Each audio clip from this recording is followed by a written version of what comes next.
தூதர் ஸல்லல்லாஹு அலைஹி வஸல்லம் சொன்னார்கள், இந்த வானங்கள் பூமிகளை இறைவன் படைப்பதற்கு முன்னதாக 50,000 ஆண்டுகளுக்கு முன்னதாகவே மனிதர்களின் விதியை இறைவன் எழுதிவிட்டான்.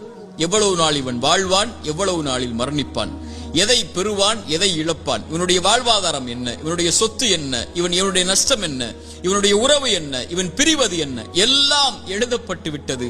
வானங்கள் பூமி படைப்பதற்கு 50,000 ஆண்டுகளுக்கு முன்னதாகவே தாயுடைய கருவறையில் அவன் இருக்கும் போதே மீண்டும் அதை உறுதிப்படுத்தினான்.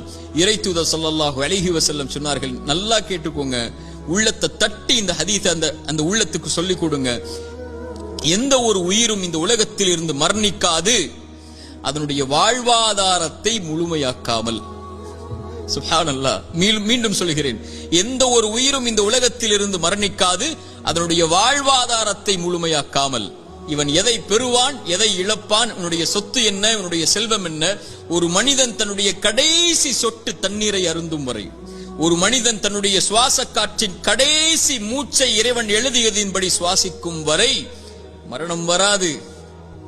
ஏன் பயப்படுகிறாய் எதிர்காலத்தை பற்றி?